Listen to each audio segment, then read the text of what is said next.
我是瓜皮儿，黑袍纠察队第2季前情提要。因为7人组的插手，波奇尔和马洛里的交易黄了，小队再次陷入绝境。马洛里上校给了2条线索，一条指向了70年代英雄自由女，就是风暴；另一条让波奇尔见到了妻子贝加。只可惜贝加因为儿子的关系不愿意逃走，波奇尔心态爆炸，他退出小队，让母乳掌权，自己孤家寡命一条，趁着还活着赶紧作死。团队只剩下修乙、母乳2人。法兰奇为了帮西梅子走出阴影消失了很久，联络不上波奇尔，修乙很着急，电话一通立马把最近的情况说了一下。现在翻盘在即，可不能缺少任何一个人，尤其是主心骨波奇尔。兄弟俩解开矛盾后，关系变得缓和。听着电话那头不停关心自己的修乙，波奇尔终于意识到这臭小子是自己的救命绳。波奇尔准备潜逃了，临别也没说出贝加的事儿。修乙听得云里雾里的，他把对话转述给了母乳。救命绳，这不是自己在排水渠说的话吗？母乳知道波奇尔一定遇上了麻烦，否则不可能如此客气的告别。此时波奇尔赶到了姑姑家，他来带走自己的狗子小孔。听闻姑姑说父亲癌症恶化，二老准备飞往纽约见上儿子一面。波奇尔哪敢让他们见到自己这副模样，和小孔漫步在街上。小孔是曾属于他和贝加的伙伴，现在小孔是条狗，波奇尔孤独的像条狗。自从阿索曝光了梅芙女王是同性恋后，梅芙的女性支持者直线飙升，看似是个好事，却给他带来了不少的麻烦。沃特集团想打造一个超级英雄电影宇宙，每个人的独立故事都绘声绘色。曝光之后，剧本被祖国人强行更改，梅芙只能不停地扮演着女童，很是无奈。阿祖越来越过分，梅芙也越来越不满。7人组的狗血电影火热拍摄中，自打安妮知道风暴是自由女后，不断去尝试接近她，套更多线索。只是风暴这人太过个性，难以接触。火车头这边更是体会到了大起大落。几个月前，自己还是世界上最强的超级英雄之一，现在沦落到了被编剧歧视，被7人组开除已成定局。火车头最后的希望就是在电影里光荣下播，可这剧本怎么看都是想让自己耻辱下播。这一天，火车头在片场看到了好兄弟深海的消息，没想到离开7人组后，深海在教会里混得风生水起，还与某女子秘密联姻，更是被教会主席阿拉斯泰视为了教会门面。宣传片接到手软，要多自信有多自信。起初火车头也是笑而不语啊，他还听说风暴也是教会成员，只不过很早之前就退出了。现在这教会变了味儿了，越想自己的处境越郁闷。火车头找上了艾什利，申请更改剧本，然而沃特集团只给了他2条路：按照剧本拍摄，耻辱下播；否则曝光你使用5号化合物，到时赔偿金都让你倾家荡产。火车头无奈呀，按照事先写好的台词演绎了自己在沃特的最后一段戏，结果阿祖还是替身演员，火车头日了狗了。相比他忍气吞声，常年选择妥协的梅芙要反抗了。他找到了教会的深海，想让对方帮自己去海里找个东西，作为交换条件，他愿意替深海说一番好话，帮助其回归7人组。同时在行动的还有安妮，他趁着风暴拍戏溜进了房车，回想起白天时自己的母亲和风暴谈笑风生。风暴提到家母叫阿黛尔，利用这条线索打开了风暴的电脑，邮件箱全部是和艾德加总裁的来往记录，其中有一条显示贤者树丛计划有突破了。这时风暴赶了回来，哪知安妮根本不慌，把平时的不满全部都宣泄了出来，成功转移了自己不请自来的事。哪知道风暴隐藏的也挺深，他清除5号化合物曝光一事是安妮干的。既然撕破了脸皮，安妮也不妨告诉他自己知道了自由女的真相。要是全世界都知道你种族歧视会怎么样？祸把柄，谁也奈何不了谁。此时作恶多端的阿祖也遇上了烦心事儿。最近本就因为风暴的热度受影响，前段时间去战区执行任务时还被人录了像，录像显示他打击恐怖分子时连带害死了百姓。一时间祖国人草菅人命的消息传开了，数千人在沃特集团闹事儿，风暴主动过来想帮忙，却被阿祖无情拒绝，只留下一句需要帮忙随时找我，大门为你敞开。沃特集团楼下由纽曼议员主持了这场示威。要知道7人组加入国防部本就有人不同意，现在祖国人还犯下了战争罪，更让百姓敌意加深。纽曼表示不久后就会举行5号化合物的听证会，到时候沃特集团一定会付出代价。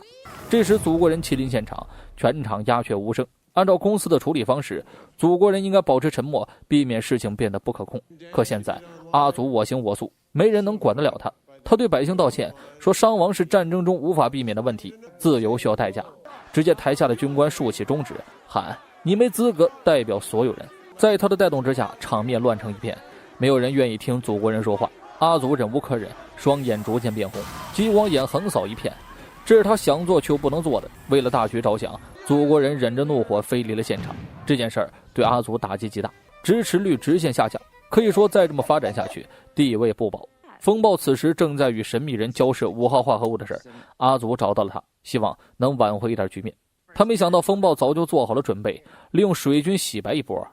法子虽然低俗，但确实奏效，正义爱国，坚韧不拔。阿祖的支持率有了回升。这次他欠风暴一个人情，久而久之，他们一见不日，如隔三秋啊。能够承受阿祖蹂躏的人不多，风暴就是其中一个。既有实力又有智力，阿祖表示淹爱了。日常遛狗回家的波切尔望见沙发上的修义母乳后，脸色一变。之所以能找到这儿，很简单，修义在电话里听见了狗叫，而母乳知道波切尔只有一条狗，就养在了姑姑家。当了这么久的兄弟，波切尔的性格他们再熟悉不过了，不可能突然间想着退休。在查不出真相前，母乳和修义绝不离开。波切尔想着，你们不走，我走总行了吧？刚上车点上火，习惯性的看脸后视镜，波切尔后背一凉，玄色怎么跟到这儿来了？他赶忙回屋，紧闭大门，拉好窗帘。玄色显然是冲着波切尔来的。现在这情况，隐瞒真相也没什么意义了。波切尔说出了北家的事儿，为了拖延足够的时间，母乳报了假案，消防队和警察都来了。母乳清楚，玄色不敢在众目睽睽之下动手。在这有限的时间里，他们怎么可能想得出办法对付玄色？波切尔为了保护兄弟们，打算去送死，但嘴上却说别碍我事儿，咱们不熟。可他又怄不过修义，只能认怂。4人1狗躲进了地下室，在楼上制造了简易炸弹。等待警方撤离后，玄色一定会动手。天色渐晚，姑姑给修义讲起了波切尔以前的事儿。他曾有个弟弟叫列尼，长得跟修义真是如出一辙。列尼干瘦的像个猴，性格软弱和修义一样。可就是这么一个小弟弟，却成了波切尔的软肋。与列尼不同，波切尔生性暴躁，就爱干架。每次都是列尼阻止他，提醒他保持底线。可惜列尼英年早逝，还没说完，楼上便传来了爆炸声。他们知道玄色来了，几个人拿着枪走出地下室。波切尔让修义带着姑姑先跑，他清楚今天必有一个人要死在这儿。独自一人面对玄色，波切尔根本不去。打不过归打不过，狠话必须放够。母乳冲进来支援，却受了伤，就连修义都把生死置之度外。可惜3人全部挂彩，眼看修义就要遇害，强大的意志支撑波切尔站了起来。他用莱恩是祖国人之子的身份要挟玄色停手，否则会曝光沃特集团的肮脏黑幕。这时玄色接起了电话，是艾德加打来的。随身监控录下了波切尔刚刚说的话，他不敢拿公司的前途打赌，只要波切尔守口如瓶，他就愿意撤离玄色。达成协议后，所有人这才保住性命。修义他们如此肝胆相照，波切尔自知无法推脱，他重返小队，定下新目标，救出贝加，揭露风暴，对祖国人发起最终报复。 I got you something.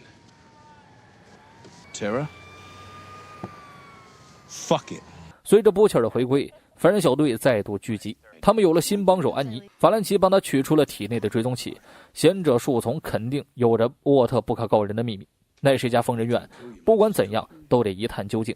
这期间法兰奇的日子非常苦，他屡次出手想拉回绝望中的席梅子，却慢慢发现席梅子自暴自弃，成了地下的杀手。两人的关系也不再亲密。这次的贤者树丛之旅是他们这么多日以来首次合作。法兰奇表示自己不会再去尝试拯救你了。在安妮的帮助下，几人顺利进入了贤者树丛。安妮跟布切尔也合不来，也不是什么秘密了。他想过除掉这个隐患，但很快就放弃了，因为那是修以信任的女人，自己也应该信任她。他们3人场外镇守，由母乳喜美子、法兰奇深入贤者树丛。内场3人组顺利进入了监控室，可麻烦也接踵而至。波切尔望见风暴赶到，心里顿时咯噔一下，立刻通知了队友。但相比风暴的到来，监控画面更让几人震惊。这里关着大群的超人类，每个人拥有不同的能力，而且关键都还是成年人。风暴和之前的神秘人也出现在画面中，母乳赶紧稳住了喜美子的情绪。他们总感觉这个神秘人在哪儿见过。风暴探望了其中一个超人类少年，似乎很不愿意待在这里，尝试威胁风暴放走自己，可下一秒神秘人就焚烧了这个青少年。看到这儿，母乳和法兰奇才想起对方是谁，点灯人。这一家伙居然还活着。法兰奇渴望为马洛里的子孙复仇。8年前，马洛里上校改变了法兰奇的一生。曾经的法兰奇是个极度聪明的危险分子，学历皆已，是法兰奇一生最重要的2个朋友，胜过家人。他们过着GTA般的生活，人有尸首，马有尸体。法兰奇被抓了，马洛里对这个罪犯很感兴趣。法兰奇能够根据超人类的弱点立刻做出应对，这可不是一般人能够做到的。凭他前半生的经历，足以在监狱待到死。而马洛里看上了法兰奇的手艺，决定拉他入伙，回报就是赦免雪莉和杰伊。法兰奇加入后的第3年，他们就制住了7人组元老之一点灯人。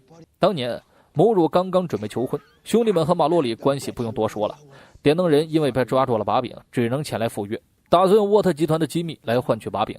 他没得选，马洛里上校不放心，派法兰奇跟踪点灯人。可就在这时，法兰奇接到了雪莉的电话，杰伊吸毒过量，随时咽气儿，这让他陷入了两难的境地，到底是去帮助朋友，还是该执行任务？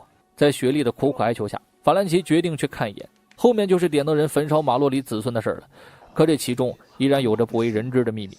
回到贤者树丛，那场3人组准备撤离，可法兰奇不甘心让点灯人继续活着，双方在走廊里对峙。偏偏因为失手打碎了牢门，贤者树丛最恐怖的超人类辛迪走了出来。他只是隔空一捏，就有人化成血雾。几人见状撒腿就跑，也顾不得是敌是友了。辛迪放出了所有超人类，贤者树丛瞬间乱成一片，只有和点灯人联手才能一起逃出去。这种时候撕逼，大家谁都活不了。点灯人不愿意相信他们，可当他见识过西梅子的实力后，觉得合作一下也挺好。个别漏网之鱼撞见了波切尔他们不想惹麻烦，所以让这个超人类离开。常年被折磨，让超人类畏惧别人，为求自保释放了能力。波切尔不得已只能杀了对方，休伊因此受了重伤。波切尔和安妮必须先带他去医院，否则必死无疑。在路边，他们拦住了一辆私家车，好言相劝，借车一用。男人感觉不对劲儿，便掏出了枪。这一举动引来了杀身之祸，而出手者却是从不杀人的安妮。当时他别无选择，为了救休伊，只能染上鲜血。这一行为让布切尔非常认可，对安妮的看法也终于不限于超人类。贤者树丛里一路来，点灯人也受了轻伤，几个人逃到了医疗室寻找对策。在这里，点灯人和法兰奇终于撕了起来。点灯人嘲讽法兰奇：“你当年怎么没阻止我？是不是同样喜欢看着别人被烧啊？”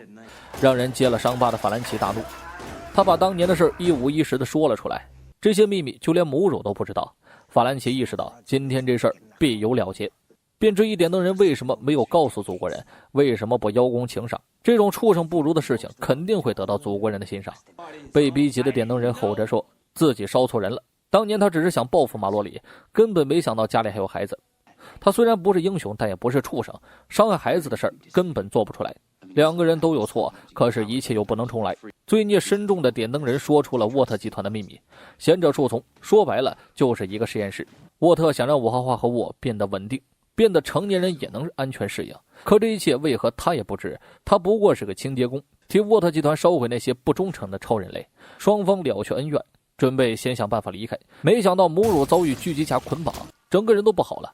深入脑海的画面，在出口他们遭遇了辛迪。不巧的是，风暴也赶了过来，辛迪被制服，风暴大喊着点灯人的名字。法兰奇几人都以为点灯人会出卖了自己，结果点灯人非但没有暴露法兰奇几人，还帮忙引开了风暴，最终有惊无险逃离了贤者树丛。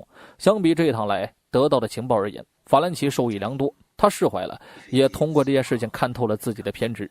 法兰奇总是想去拯救西梅子，认为这能弥补自己的过错，但他现在发现西梅子根本不用被拯救，而自己也无法得到原谅。而后马洛里怒气冲冲地赶到会合，只因为在电话里他听说了点灯人还活着。点灯人和法兰奇一样，不渴望得到任何原谅，要么马洛里一枪崩了自己彻底解脱，要么留自己一命去对抗沃特集团。不管怎么样，也该给皇权下的孩子们一个交代。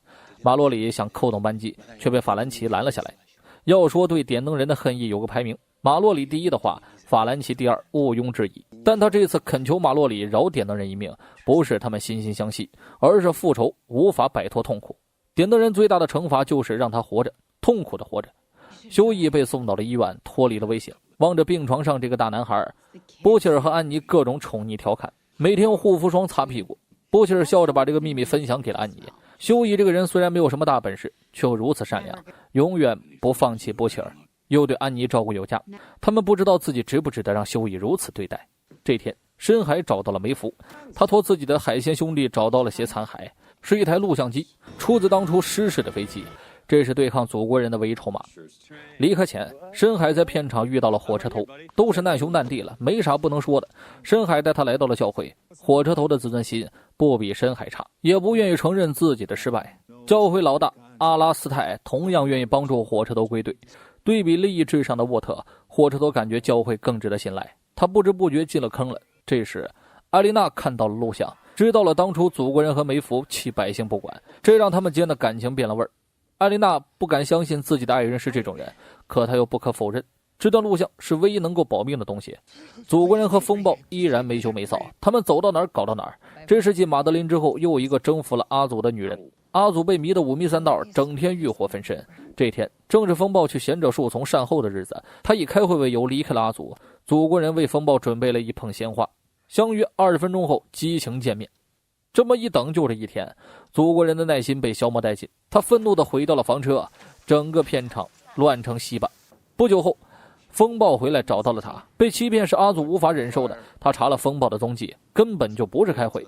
依照往常的性格，祖国人早就暴怒，甚至大开杀戒。但这次他出奇的平静，眼看如此，风暴知道自己该摊牌了。他拿出一个行李箱，风暴出生于1919年，曾经照片上老太太而是他女儿。时至今日，风暴已经100岁了。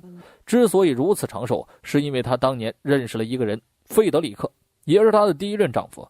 费德里克让风暴成了第一个接种5号化合物并且成功的活人，也就是说，风暴就是沃特本特，是沃特集团正统老板娘，权力之大可想而知。风暴是纳粹人，多年来都在为一个目标而奋斗，那就是种族清洗。